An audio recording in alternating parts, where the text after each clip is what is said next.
Well, here I am again. I'm kind of getting kind of excited to know that I can be able to film myself and watch myself as I film. Believe it or not, my background is theater arts, drama, but I don't know anything about cameras and stuff like that. But I think I'm going to have a very interesting YouTube station.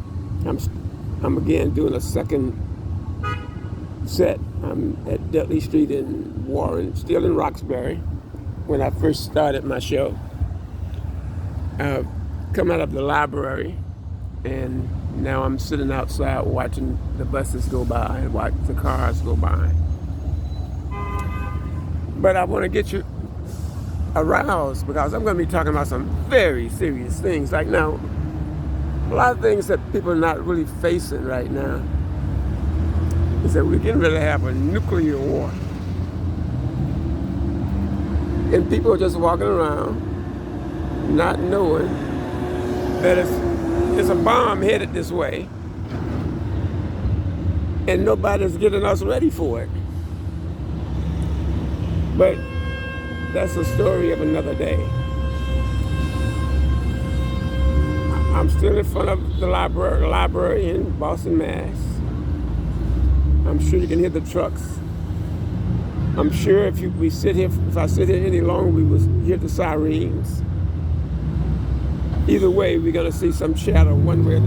Like I say, either one way or the other, we're going to get some chatter. It's going to be a bus. It's going to be a truck. It's going to be a siren. And I'm still looking at those two turkeys that were here when I first came. I wonder where those turkeys come from. Two big turkeys walking around the library. I wonder who brought those turkeys out. How did they get here? Maybe that's a good luck piece for me. Two turkeys, and this is my first day on doing a show on YouTube. I'm very excited about it now that I see the possibilities. Possibilities are great.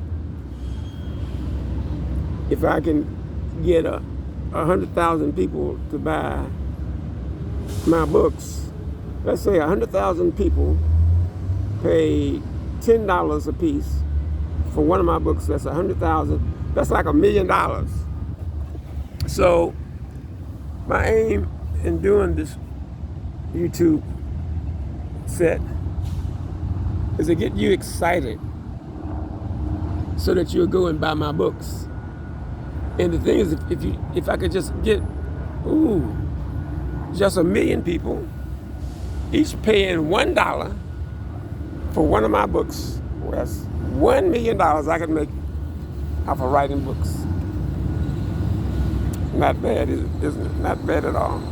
Let me, but this has been my first few hours on the YouTube.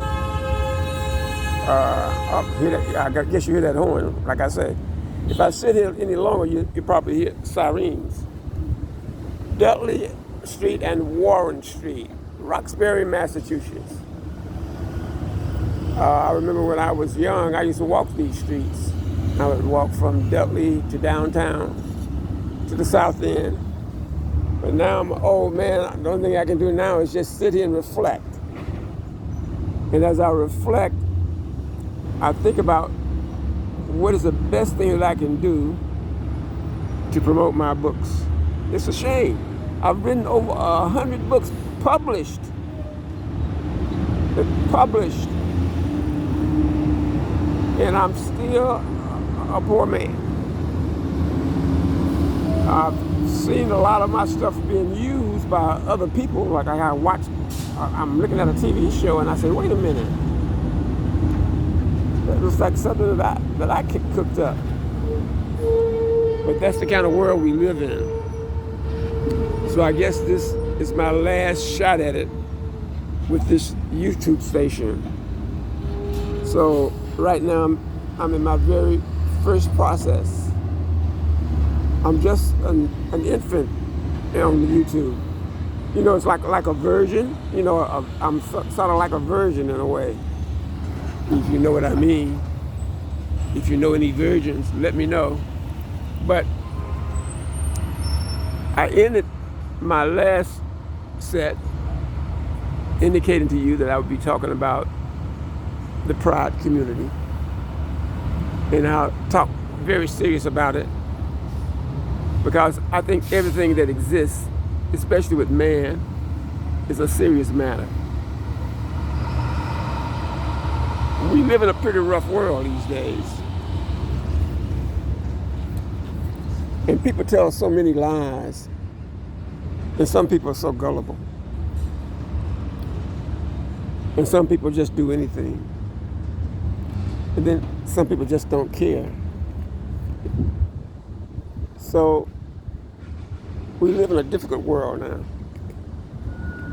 It's unlike the world that I knew when I was in the younger days, when I was a young man. It's amazing how things change. It is amazing what people say and do. It is amazing why people say these things and why these people do these things. So, but let's talk about the pride community. And first, as I indicated to you, everything that I discuss or debate or initiate in a discussion, there's one motivation within me. And that motivation is that there is a God. And this God is a powerful God. And that this God can do whatever he pleases. And I'm less than an ant in the existence. When I look at existence, when we look at existence, we just look at existence. Look up into the sky, and look at all those far away places. Think of yourself as you would look at an ant or on an anthill. But just think of like I told you, there's a big truck going by. I'll refrain from doing my future discussions in front of the library in Roxbury, so that we won't be interrupted by sounds of big trucks, noisy cars, and police cars. But let's deal with the issue that I had said that we would deal with. The pride issue. It bothers me that they equate the pride issue with the issue of the Black American struggle in this country. Right here at this library, there's the pride flag and I guess you would call it the African American flag side by side. Now, God is the creator of everything. You know that we have to keep that in mind. In everything that we say or do, we must keep in mind that there is a God. And that this God is the boss of everything.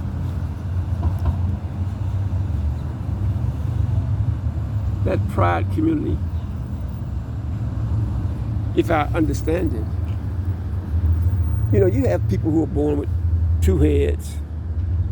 You have two people who are born with two sex organs, different sex organs. You find there are people who are born with no arms, no legs, and these people do better than people with two legs and two arms. So, you know, there are so many peculiarities, so many odd things as we perceive them as being odd in our own minds. And it makes it difficult. It makes it difficult for us to understand things that don't correspond to notions that we have ourselves. And I think we have to consider always that there's a God in every sentence. Let's talk about the Pride community. Is the Pride community a bunch of sodomites, men who like to get that pumped in the behind, and women who like to stick things between their legs instead of having a man to do it? Is that what the Pride community is about? Or is the Pride community about creatures, human beings? Each of us, when I say creatures, I'm not saying creatures in the derogatory sense. I consider myself, we're all creatures, but we say human beings. They're human beings born with two sex organs. There are two people born with two heads. There are people born with the feet growing out their stomachs, and then in history, they would take these people and they would put them in circuses. But even though they would put them in circuses, the reality is these are human beings, creations of God. These are creations of God. And he decides how he wants to create you or me or anything else. And when he creates a creature or a human being, if that's too blunt, if he creates a human being with two sex organs, didn't God do it? When he creates a human being with two heads, didn't God do it? So the thing is, we have to take, if we have to start from the God base, it has to start from the God base. And if we can let it start from the God base, I think we could solve the problem. Okay? Let's look at the Pride community.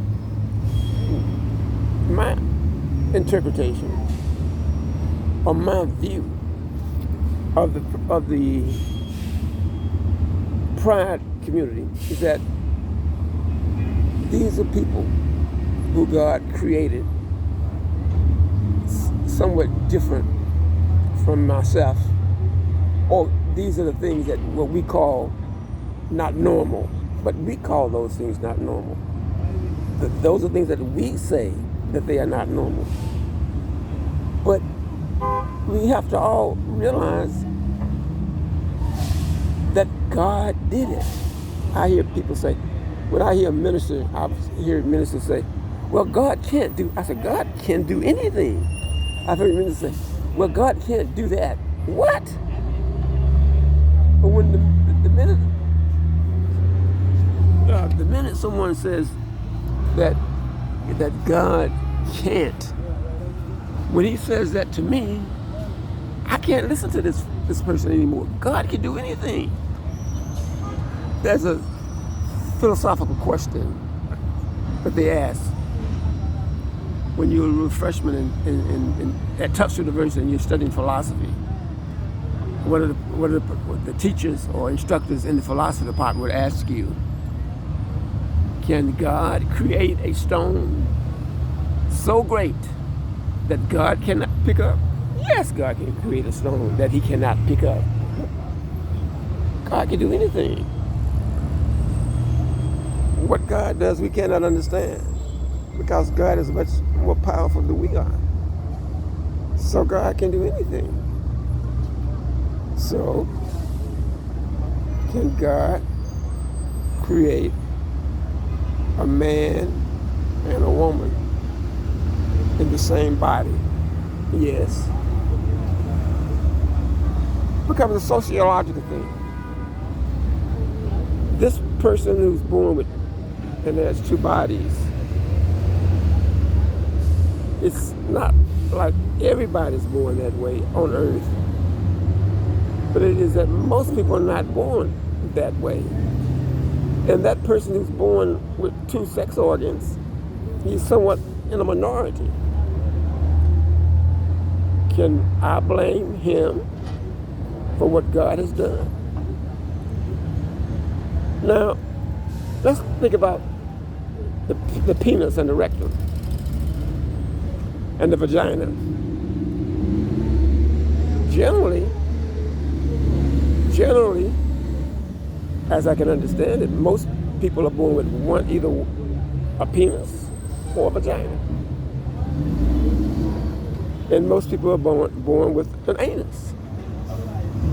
Now, my issue is that I have a problem when a man puts his penis inside of the anus of another man.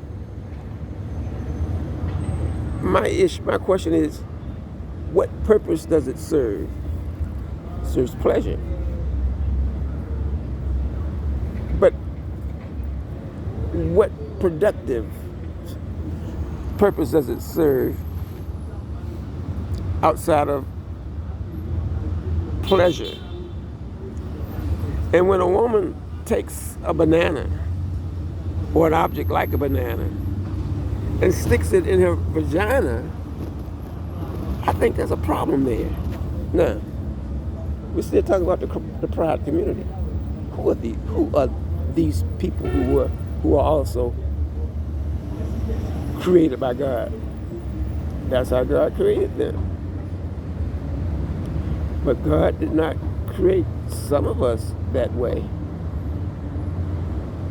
Personally, I don't think God created man's penis to be put into another man's ass.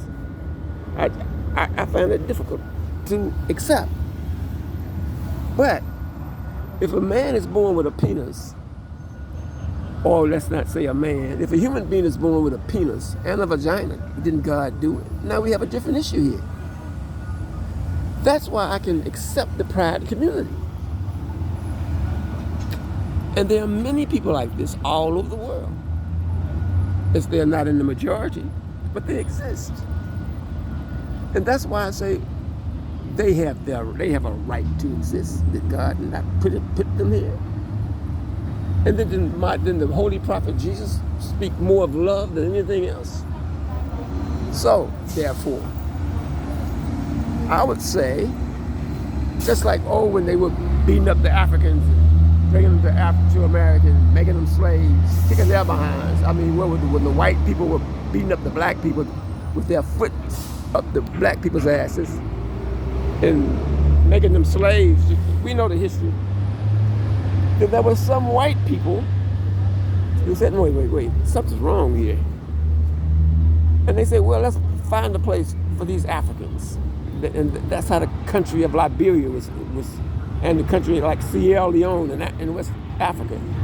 That's how these countries evolved. And then Hitler, remember how he did the people who he claimed were Jewish, even though he had Jewish partners. It's a long story. But he began to kill people who were Jews. And then humanity said, no, stop. Let's find a place on this earth where these people can go and heal of their wounds. And I say, well, God created the pride people. Who are the pride people? These are the pride people. These are people who were born different. These are people who were born with two sex organs. There are people who were born that way. So a person who's born with two sex organs, what should we do? Kill him? Drown him? So I say, there is a community. There is a pride community. There is a community of people who are not like us. When I say us, those in general, those who have, the word is normalities, and that's something that we'll deal with later. But the acceptable norm is that we have the human body as we know the man and the human body as we know the woman. But there are people who are born with two sex organs. God put them here for whatever reason. So I say, provide a place for them. No, not the sodomites. those who get pleasure in receiving penises up their asses. No, not the sodomites. But I'm saying those who were born and they had a choice. They had no choice. The sodomites have choices. What they're doing is taking advantage of the pride movement. The sodomites are criminals. A penis has no business being up an ass. And I think those guys and those women who think it's better to have a banana between their legs than a penis between their legs, I think we got an issue there. And we got a sickness. But then there are people, God put them here, we're different. And believe it or not, some of these people, some are born no arms, no legs, and they do better than people with 2 arms and 2 legs. Do your research. Okay, now you got my view on the pride community. In the course of my lectures on my YouTube station, we may get back to it, and you may have comments, but that's for the pride community. Now, I think my next subject that I would like to talk about on my YouTube station is the black community. I'll sign off for now.